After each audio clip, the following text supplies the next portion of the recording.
Hi everyone, good evening and welcome to our next podcast, Well Code with Dr. Vinith Dcosta. And today we have got an amazing guest with us from a very different industry that we have not covered before, which is into legal compliance. And that is Advocate Niki Thakkar.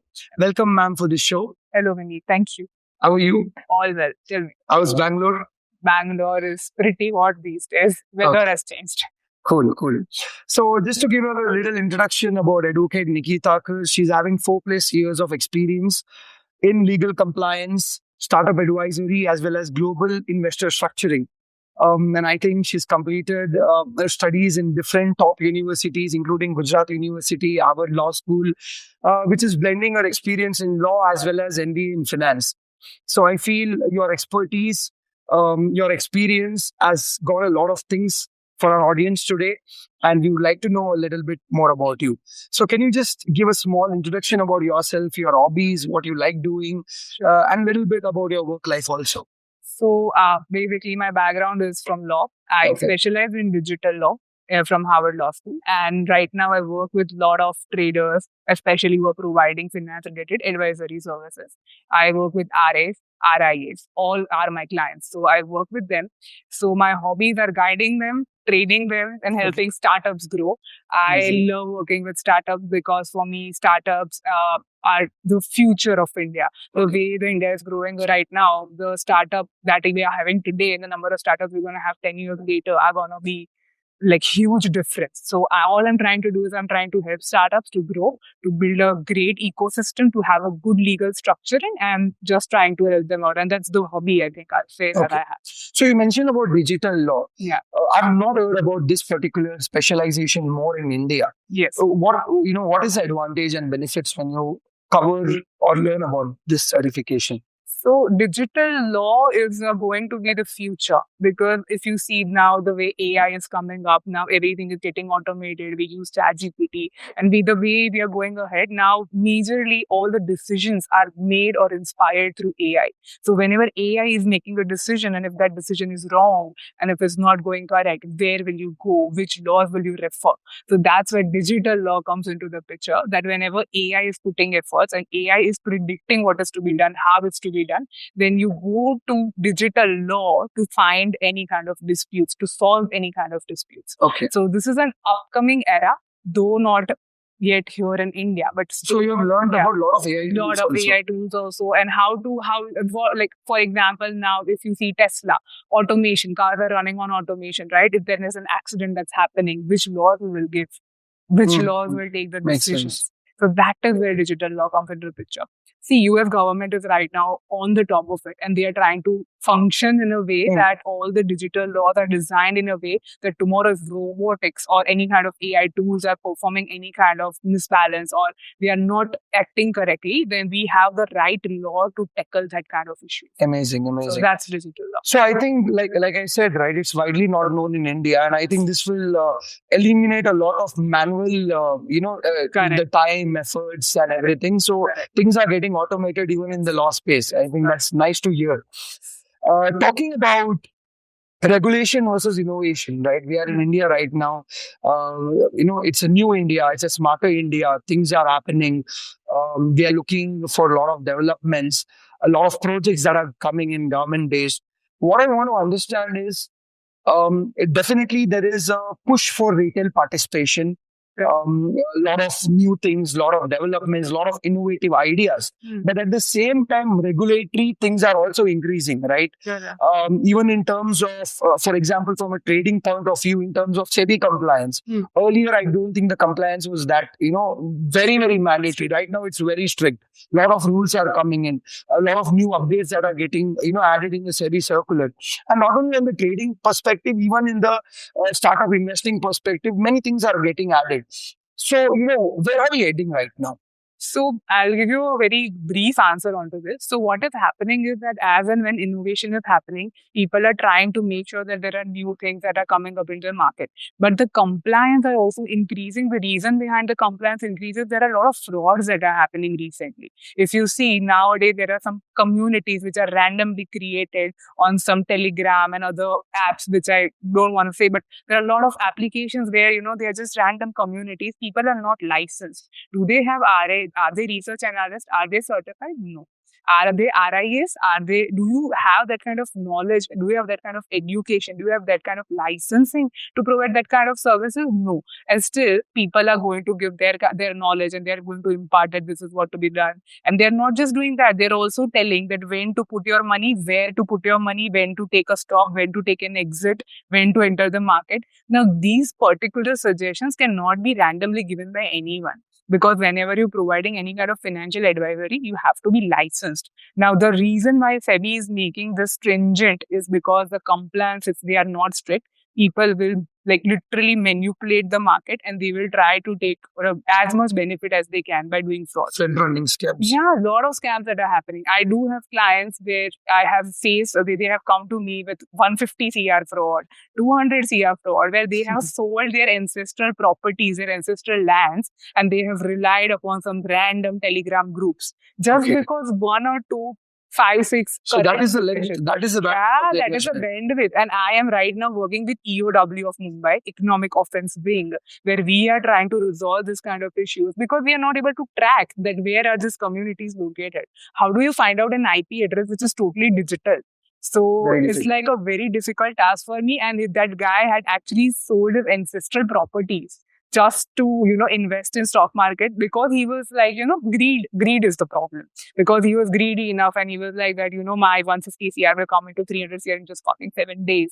So that 7 days ka usko jo thrive mila, he gave the money. Now we are not able to find. EOW is working on the topmost level along with SEBI. SEBI, of course, sees compliance, but EOW is also involved into, making sure that this kind of frauds doesn't happen. Okay. So, talking about it, we can see some Telegram channels where the intention may be right. Okay. See, not every Telegram channel is the same. Right. There are thousands of Telegram channels, and I know the Telegram app itself is now a shady app. That is why anyone when you're doing things with licensed people right now, I feel there is a less usage of Telegram. But other than that, when you are unlicensed, when you want to, give these random tips, people use Telegram because you cannot take a screenshot. And there are many other things that comes in Telegram. My question to you is, there could be intention. Now, the intention can be good, right? Intention can be good, but the impact can be different, right? So it is more into intention versus impact. So when you are looking from the SEBI's point of view, where does the weightage go more? Is it on the intention of a trader, or is it on the impact that is creating, which can be a positive or a negative impact on the clients? What do you think on that? Okay. First of all, SEBI is very stringent, very strict, and it strictly follows laws, rules, regulations. Okay. Intention that you're trying to say, intention does not prove anything. There is a balance, right? You are saying that someone who has an intent that, I want to make sure that this person makes money is a positive intent. And then you say the results. The results are that he suffered loss because, of course, the intention, so they may not go parallel, but SEBI is least bothered about the intentions. SEBI is not bothered about intention. SEBI is not bothered about the effect. SEBI is just bothered about whether the rules, the laws, and the regulations are as per the guideline or not. Whether you are following it or not.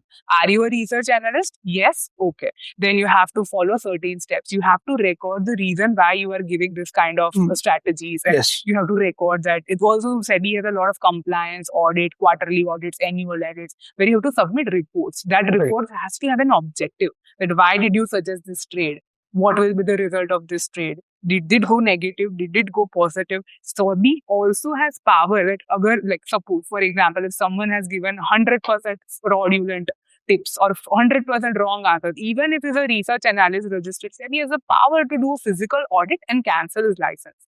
So SEBI is playing a very stringent role. The reason is that nothing matters, very honestly, neither the intention nor the impact. What matters is, are you following the guidelines?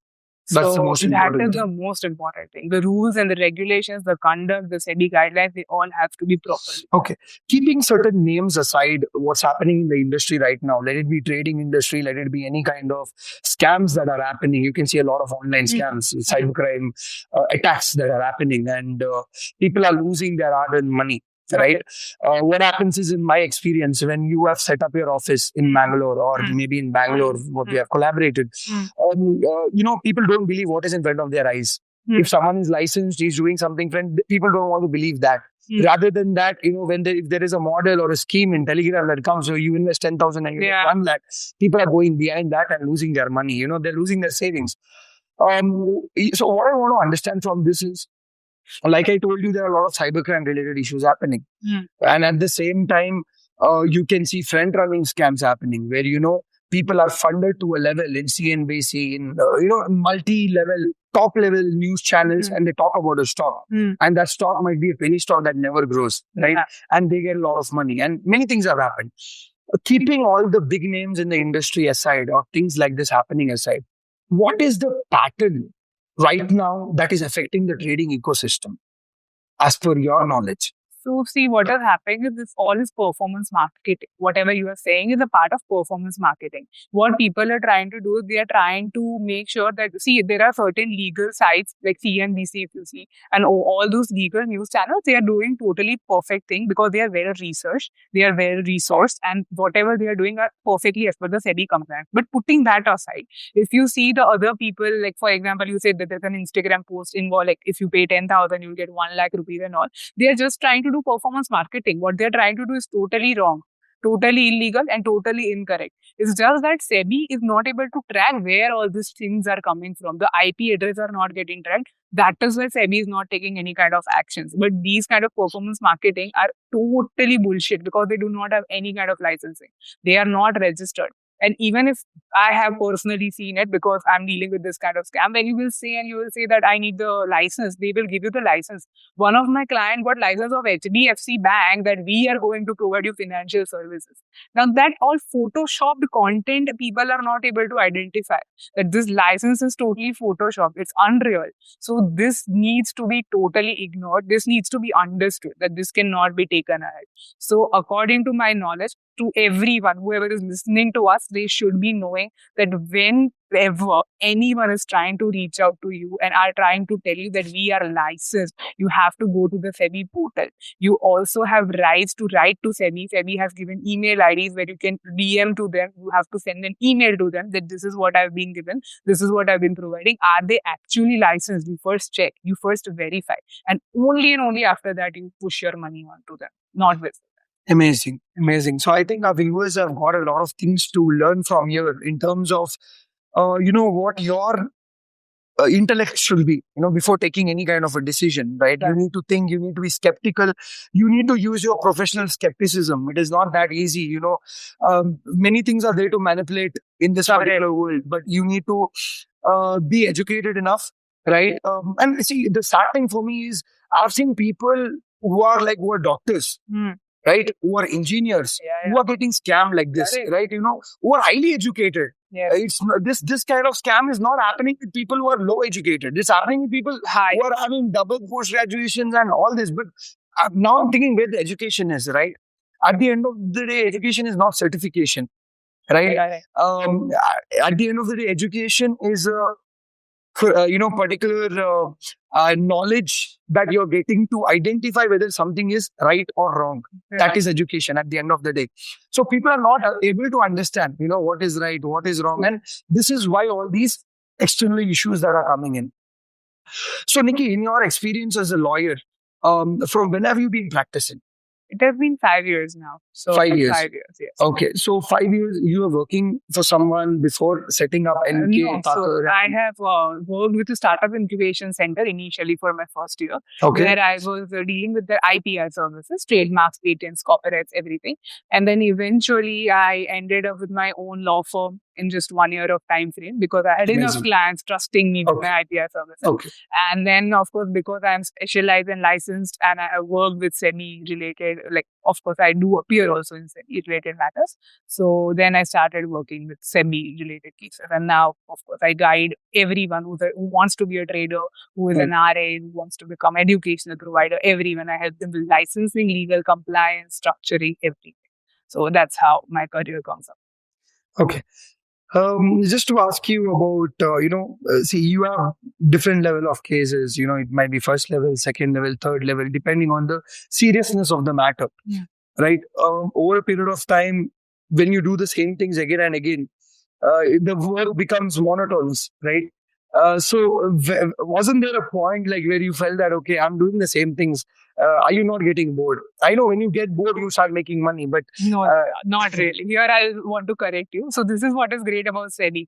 I also appear in SAT. I'm not sure if you're aware. If you Okay. SAT is a appellate tribunal, basically. So there is an entire hierarchy. There is no repetition ever, because if one of my client has not done something right in the first step, we try to improve it in second step, and if not second step, then the third step. So what we do is that every case has different perspective.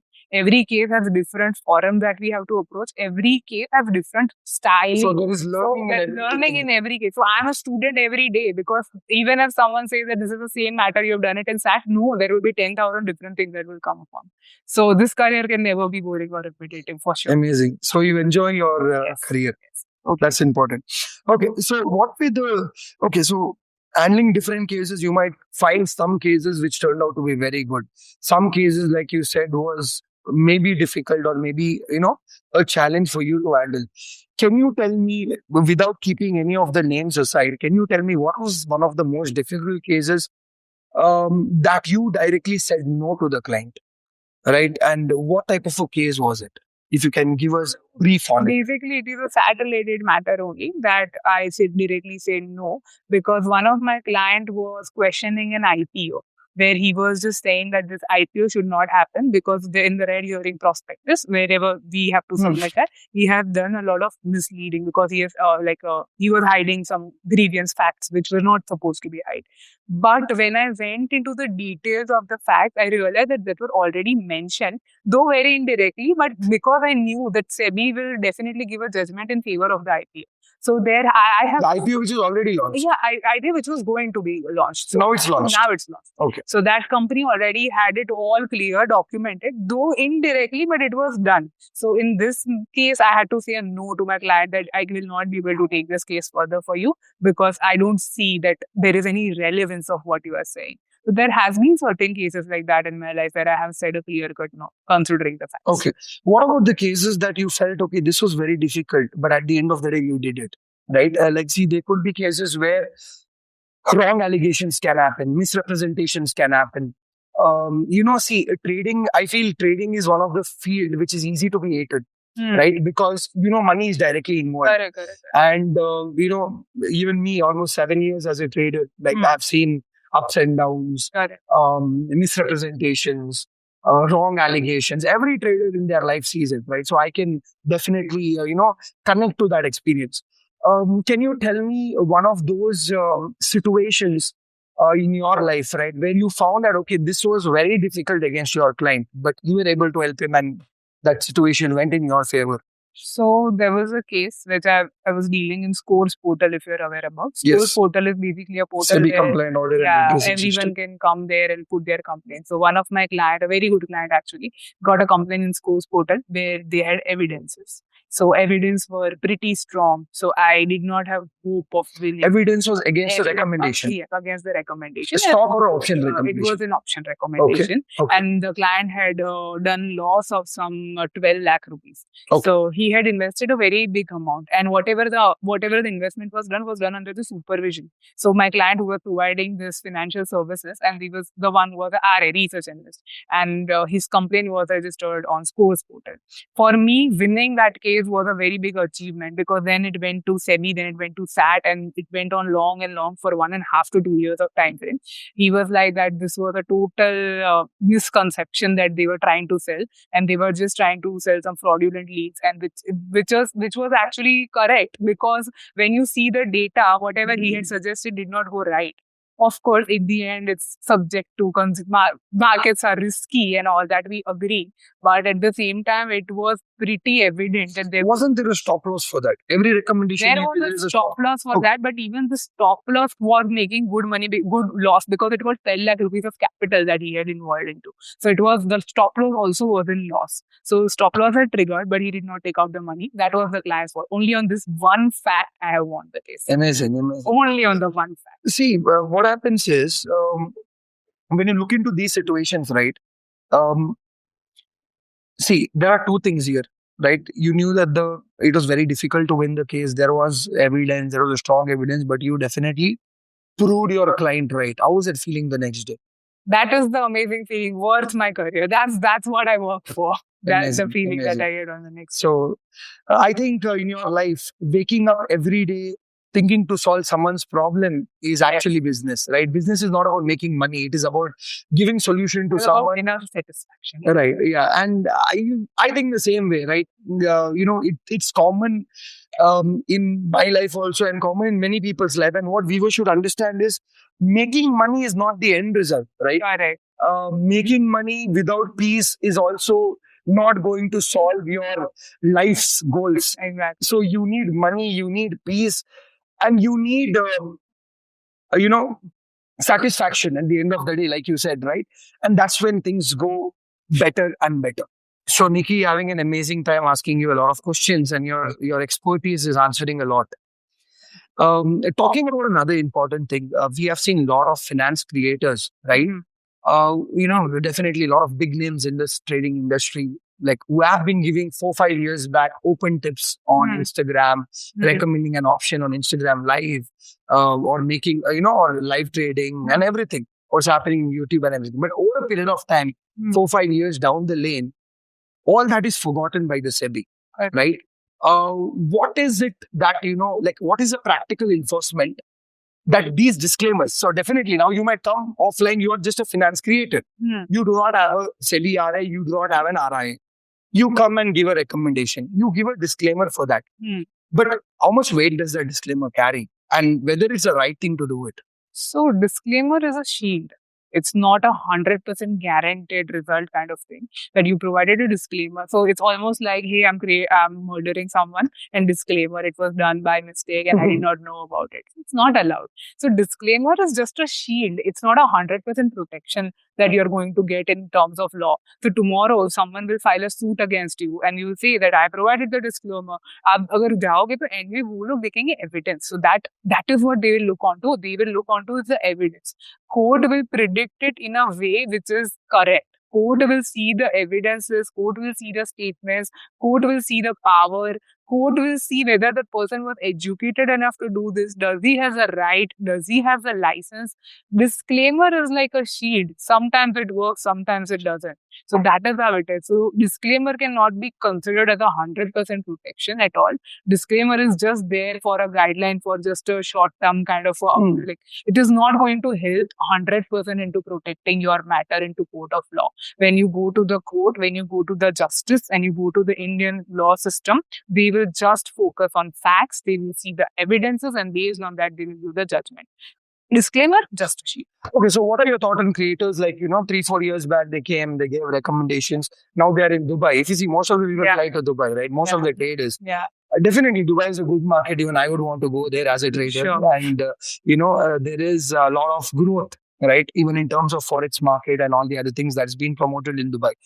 And so what is your thought on this? Like, you were there in India 4 years back. You had set up your office. You had like maybe more than 2,000, 3,000 clients. And in that, you cannot please each and every client. Correct. 60-70% clients might be happy. 40% clients may not be happy. But yes, depending on your intent, depending on your licensing, depending on what you have done in the past, that's a good thing. But other than that, anything else or any shady kind of front-running scam or manipulation that you have done, and now you have gone to Dubai and you're there in Dubai, don't you think that in future, if some problem arises, don't you think that particular investor or a trader will be in risk? So the risk would be if he comes back to India, not in Dubai. That is what I'm trying to tell you. Because the government, internationally, the way it is all working and all it is structured, it's like a safe escape. Right. Because when you are in Dubai, the laws that are applicable to you are based out of Dubai. Now, you got a citizenship of Dubai. You are not a citizen of India. You are not going to come back to India. So whatever that's done is over. Done is over. There can nothing be there. Yeah, you know how it is happening. Right. Yes. So like you said, like there are loopholes, right? In a way, I would say some are smart. Unless you have done good to the people, unless your intention was good, you were smart. I think it's different thing. You see, for example, Arshad Mehta. Some people consider him as a villain. Some people consider him as a hero. I consider him as a hero for certain reasons. So the same way, someone else's perspective might be different, because during that time there were a lot of loopholes, and you were smart enough to actually get exposure to that kind of a system, right? Now, talking about early, there is a lot of early startup compliances that are required, bootstrapping, seed funding. And initially, when startups come, they basically focus on valuation, they focus on funding, but there may be a lot of gaps that are missing in terms of the compliance, right? What is your, have you got exposure to such kind of problems? And what have you learned over the process? So one thing that I'd like to say to everyone is that people are forgetting structuring. First thing that they miss out is structuring. कि company को LLP form करना, ये सब करना. They are like करते. That would be done on a future day. The second thing that they are doing is that they are mistaken that any kind of agreements that needs to be done right now can be done later. This is what is their thought process. For example, there is a company called as Stazilla. This company had a very good funding. They literally raised very good funding from the venture capital investors, everything. But what they missed out was having an agreement, a normal agreement with the service provider who were handling their digital marketing and all those things, basically running their campaigns and all that. They did not do any kind of agreement with them. And they made loss of 1.70 crore just by one mistake, that was by not doing an agreement with them. Because they went to the court, they said that we have done this work and this is the penalty because they are not paying us the payments for that. Now the company said that, we are not getting the kind of services that we are looking on to. We are not getting the results that we were promised. Court asked, where is the agreement? They missed out on the agreement. So I think major mistake a startup do is, one, they do not do their IP protection from the beginning. Two, they do not structure their company well. Three, they do not do proper agreements that needs to be done with their vendors, their buyers, their sellers, their employees, everyone. So these three things needs to be aligned. So that was a small mistake, but which created a big damage.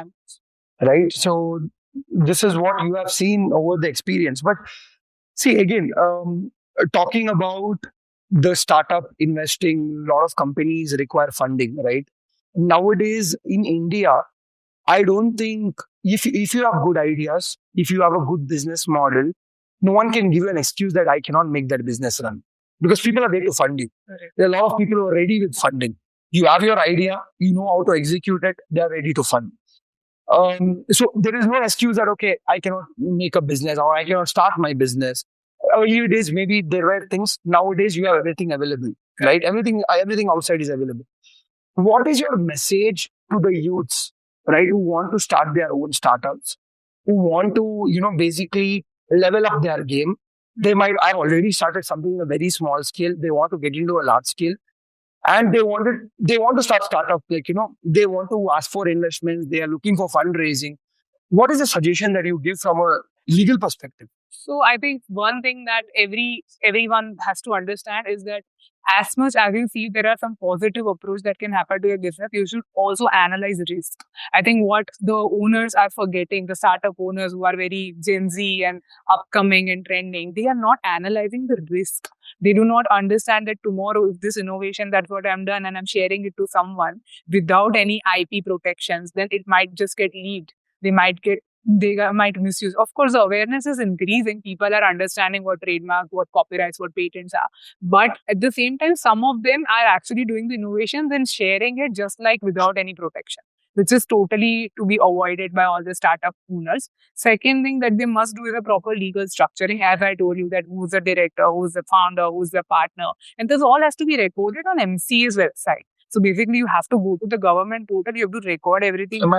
Yeah. Ministry of Companies. Yeah. Okay. So MCA website, you have to go there, you have to write it down, you have to understand that there are MOAs, there are AOAs, there are agreements, there are internal agreements, there are ESOPs, these are policies. This all has to be predefined before you go ahead with your startup launching and everything. Funding and all, of course, I think that is the main part. I'm not saying that it's any less, but before going for funding, before going for fundraising, you have to make sure that your background, your basics, the legal structure is perfect.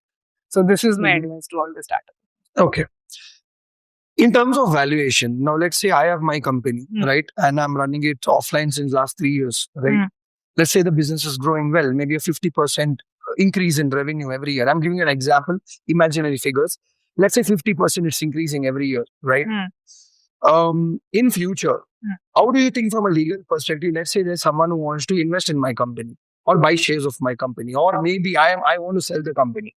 How do you think valuation practically is assessed right now? Because see, when we learn in accounts, this discounting cash flow method we see this, okay, last 5 years is given so much, next 5 years, how much can it give? But that is all in the textbooks. I want to understand legally, as a lawyer, having this experience, what do you think? What are the types of major things that are considered while doing it? So there are two types of startups. One are unicorns and another are basic startups. They're going there. So when you talk about unicorns, they are the people who are going to give you 100x return in next 1 year or 2 year or 3 year, 50x return, 100x return, 200x return. So when you're talking about unicorns, the structuring or the total revenue, basically revenue model is totally different, because he's selling 1 rupee product in 100 rupees. So whenever there are unicorns that are involved, the way they are evaluated by investors are totally different. And whenever there is a basic startup which is growing at the rate of 10% per annum, this is the basic model. Their entire modeling or the structuring is done differently.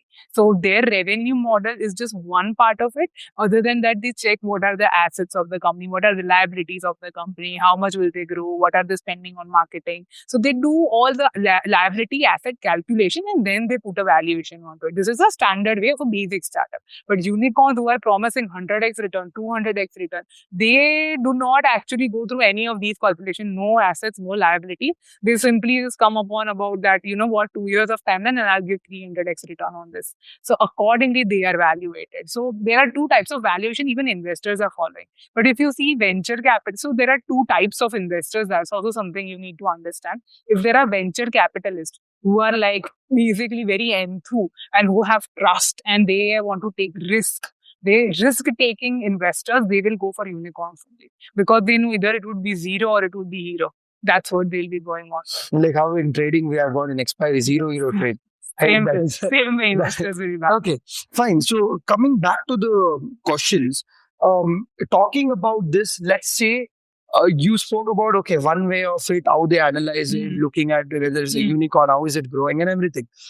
I came across a company which was, selling momos, right? The Chinese steamed momos and fried momos. Correct. The company, I think they started, their initial investment was 20-25 lakhs, right? This, 2021, this company was based. It's a Kolkata-based company.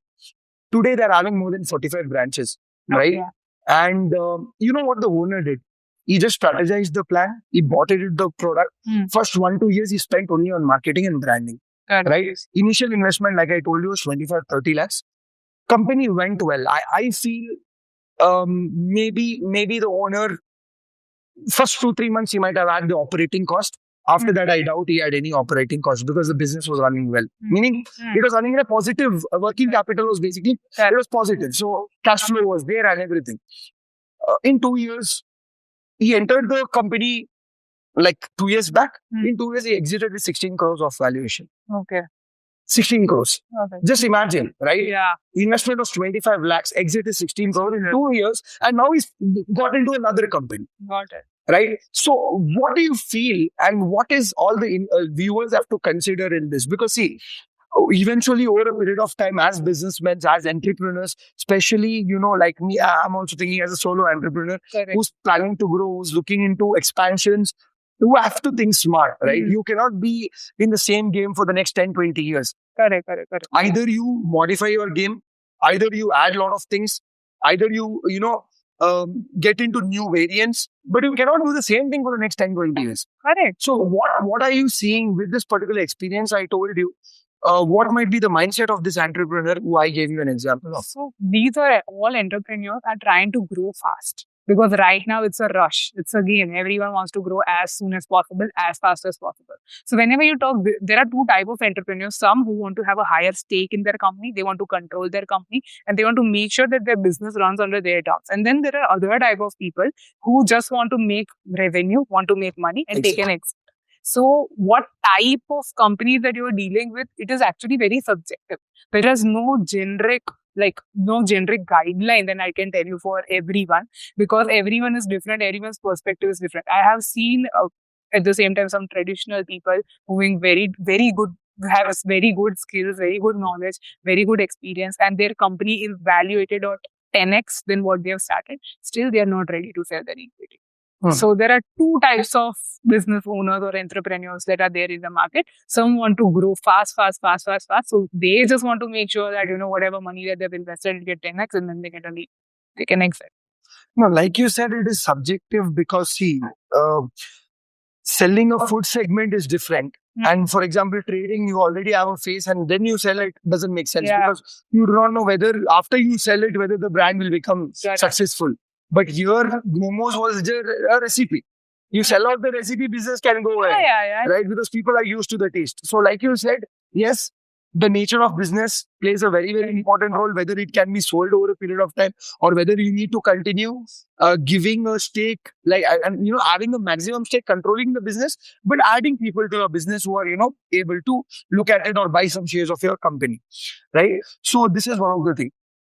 Another important question.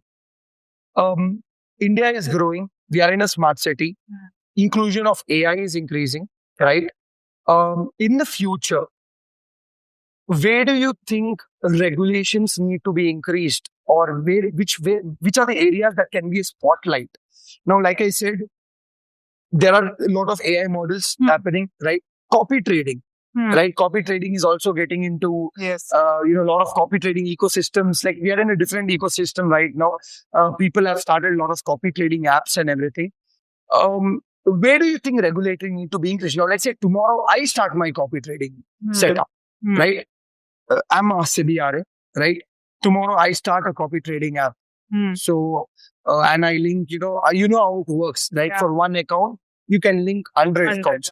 What trade gets taken in one account gets taken in all the 100 accounts. How do you see this? The pros and cons and compliance. What I feel is that SEBI will now focus a lot on AI. Copy trading is part of it. That is different sector altogether. But if you are aware about black box APIs and white box APIs, there are now algorithms and systems which are guiding you on where to invest, when to take an exit, when to put a pause, right? So black box does it without even telling you the reason behind it. If you are aware about black box API. White box API, where it gives you the reasoning or the logic behind it. So that logical thing is white box API. And this all is done through algorithms. There is no human intervention onto it. It's totally done by AI.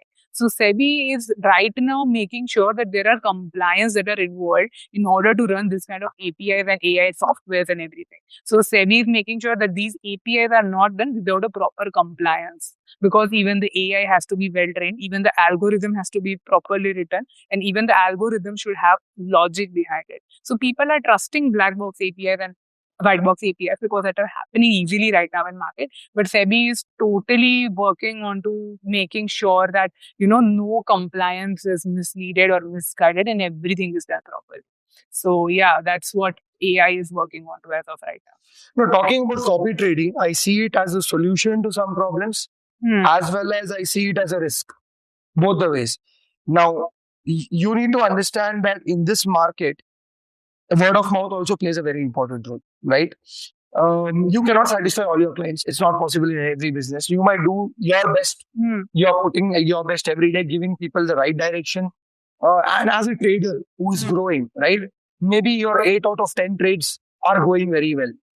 But a new person or a newbie who's come to trading, maybe after losing in every other business, or maybe is entered into trading by taking a loan, or you're already in a situation that you have already lost in many other places. You're coming already with a losing mindset. You're not coming optimistically into trading, right? And when you come that way, your psychology is already gone. And now you're coming to a person, you're coming to a trader, and you think that this trader can change your life. People go behind individuals, right? But let's say you come there, right? And 10 trades are given. You enter into that one wrong trade. And you wipe out your capital because there's no stop loss also. Yeah. You do not want to exit with the stop loss because you have lost every other place. Here also you do not want to see a loss. And after that's done, once that's done, the blame goes directly on the trader, right? And so many traders who are watching me or following me, I definitely know you guys can relate to this, right? Because out of having a community of 1,500, even 10-20% of 1,500 is 300 people, right? So you know how many people talk for you and talk against you. People who make money don't come and talk. People who lose money are the people who come and talk, right? Now, talking about both these aspects, what I want to understand here is there areas where SEBI has created, right, that research analyst also can be heard. Now, for example, there is a scores portal where customers can be heard. Similarly, for research analysts, are there places where you can definitely voice out your opinion that this is what it was, but this is what happened. Okay. So no, there is no particular portal that has been done by SEBI for RAs. Right. What SEBI does is on scores portal, whenever there is someone who has filed a complaint against you, they will reach out to you, RA, and then you have to file a reply to them. And you have to prove that you are not guilty by providing evidence that this was the logic behind it. This is the pattern that I saw in the market, and that's why I suggested this. Right. So that is the only thing that you can do. Exactly. There is no other portal for RA specifically created by SEBI where you can have. Don't you think that should be implemented in the law? That should be, and that will be, because SEBI is closely trying to understand RAs too, and that's why they are taking such a lengthy time now to give approvals. RIA and RA approvals were done quicker. Right now, it's taking time. The reason is this. Okay, fine. Now, another important part just to add here is, like I said, right, once people hear it, the word of mouth is gone, right? They will not come and ask you again, what was that trade really? Maybe the trade was a good trade. Trade was a good trade, but the execution might be a mistake. Correct. Or stop loss was not exited, or it was not exited in the target. Sometimes people are greedy. It might already have hit the target. Okay, no, second target is not enough. Let it go to the third target. And once they see that it's coming down, okay, I was in a profit of 40,000. Now my profit is 20,000. I don't want to exit. You start challenging the markets. And at the end of the day, if that is not going in your favor, the person to be blamed is the RA. Or maybe another trading academy mentor or any of your trading mentors. Right? So, because see, the reason I want to talk for the mentors here is because it is logical, it is a fact. Right? You cannot make everyone happy. You might have given your best. Investors should be rational enough, should be sober enough to understand that this is a trade, this is a stop loss, this is a target. You follow it. Otherwise, don't take the trade. Otherwise, don't take the trade. And after all, it's all the win rate. When I'm telling you openly, I've got a win rate of 82%. Every trader will have the win rates. And that can be proved because there is a trade report that is going to prove it. Correct. So you need to consider that, okay, any profits you're making, any losses you're making should be at least taken care of on a quarterly or half-yearly basis. 1 month you come to the market, you lose money, you come with a gamble mindset. Correct. Either I make from the market or lose from the market. So you're already coming with a low probability to win. Win or lose. That comes, that's like gambling. You can better go to a casino or, invest in IPL that's going on right now. Right? Fine. So we almost discussed a lot of areas. We have got a lot of knowledge from you, which was very insightful, which was very productive. So if there's one thing financial creators, traders, and all the startup investors should understand about regulation, what it is, what is your final message that all the traders should keep in mind for their long-term growth? Okay, so all the traders, financial advisors specifically, RAs, these are the people whom I'm trying to tell you. I'm just trying to make sure that you all do proper SEBI compliance from time to time. Quarterly returns you put. You do record database. You put up all the photos, images, your certification, everything that needs to be kept in a proper way, in a standardized format, whatever is provided by SEBI. Whenever you receive any complaint, any circular, anything from SEBI, it's your duty to review it, to watch it, or to tell your lawyer to look onto it. Because there are SEBI circulars that are coming very frequently. SEBI is very active now. So whenever they are providing you with circulars, they are trying to provide you with a message. They are trying to tell you that this is the update. You have to make sure that you execute that. So I just wanted to make sure that everyone who's a RA, and even the traders who are investors, basically, they have to make sure that whoever they are trusting is trustworthy or not. Whether your RA has read the recent circular, check with RA. See whether he has executed the recent circular that has come. See whether he is providing proper compliance monthly, quarterly, annual. Has he done audits? Is he doing external audits? Is he providing trainings that needs to be done?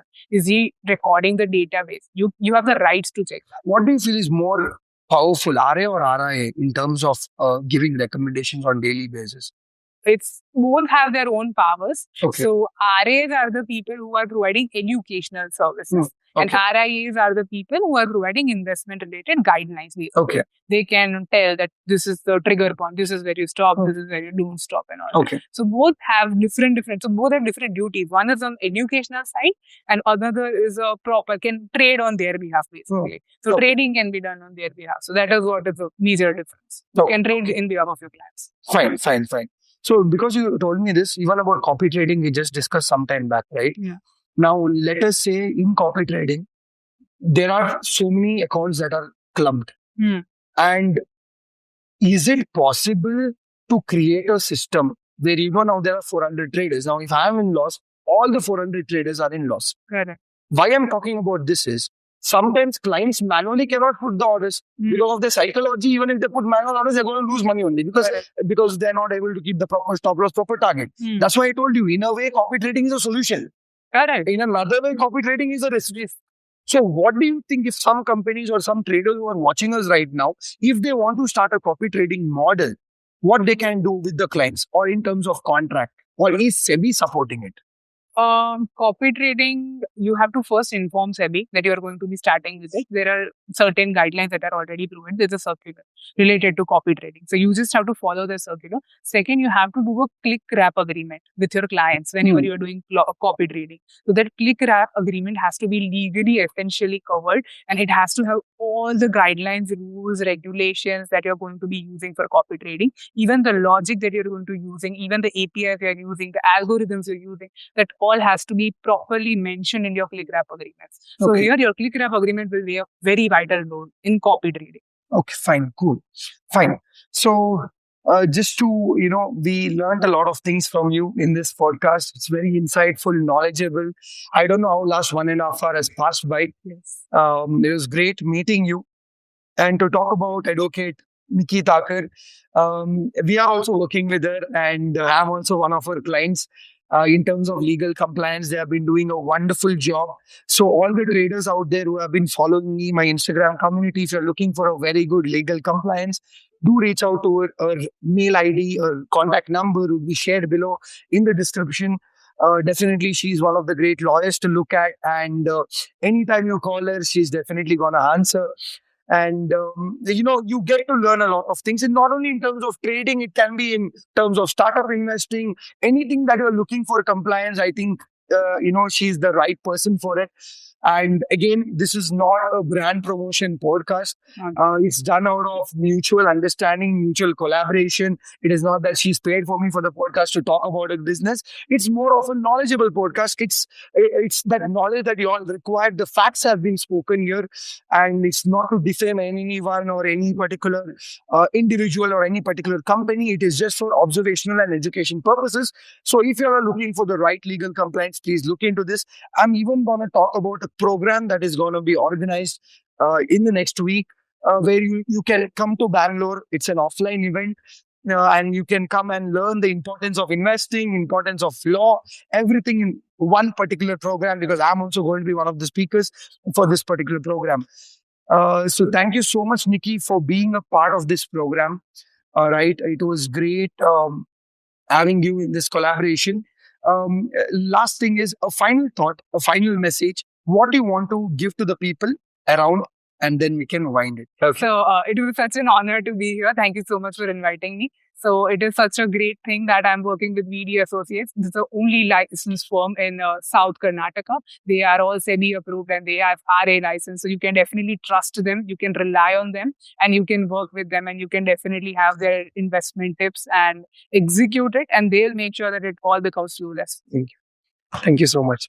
Now you need to give a final message to the clients, not this. So like your final message based on your life journey, in short, whatever it is, maybe in 3-4 lines. So what I really believe is that life is all about experiences. Don't miss out on a single experience. Whenever you get an opportunity to learn something new or to explore something new or to experience something new, be it a positive, be it a negative, be it a winning or be it a failing, whatever part it is, you definitely have to pass through that and you have to learn it and you have to enjoy it and you have to experience it. Only then you will be able to understand what life lessons are and you will be able to succeed in life. Cool. Thank you so much, Niki Thakkar, for being a part of this particular podcast. I hope the viewers have loved it. And guys, credits to Trading Academy Bangalore. This particular studio is Trading Academy Bangalore, which VD and Associates has been collaborated with. A wonderful space. Again, it is a big community, big hub of all traders in Bangalore, and they are doing a great job. So thank you, Trading Academy Bangalore, for your studio. And we had a great podcast here. Thank you so much, VD and Associates, your key to success. Thank you. Thank you so much.